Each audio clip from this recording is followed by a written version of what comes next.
In the U.S., we face a very significant challenge in terms of the deterioration of our infrastructure, current infrastructure investment, as well as the need for new capital investment in infrastructure. As a matter of fact, the American Society of Civil Engineers has identified a need for $2.2 trillion over the next 5 years to really bring our infrastructure in the United States up to what they call a grade B.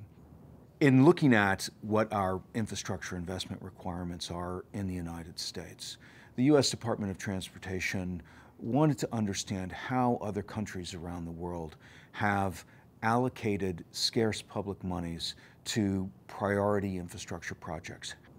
PwC was selected to assist the Department of Transportation on this study, which involved 5 different countries around the world: the UK, Australia, Canada, Sweden, and Japan, in looking at what they call transportation investment frameworks. A transportation investment framework is a structured way in which governments at multiple levels, national, state, local levels, can look at priority transportation projects, analyze them by a set of agreed criteria, including economic benefit, financial return, environmental benefit, sustainability, livability criteria, and determine how they're going to invest scarce public monies in those projects to achieve the most beneficial return against those criteria.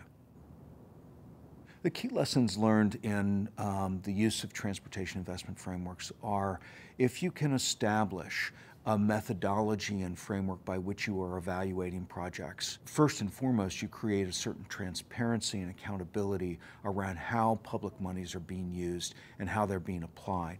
Secondly, you get greater public buy-in, both at the local level and at the national level, to how those scarce taxpayer dollars are being used.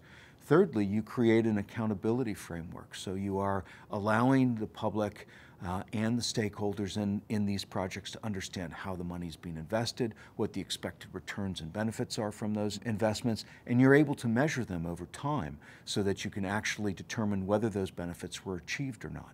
In addition, there were specific tools and methodologies that are used around the world that can be helpful. Different types of appraisal models, economic models, evaluation models that could be applied in the U.S. to help improve our analytical processes for evaluating and distributing funds for transportation investments.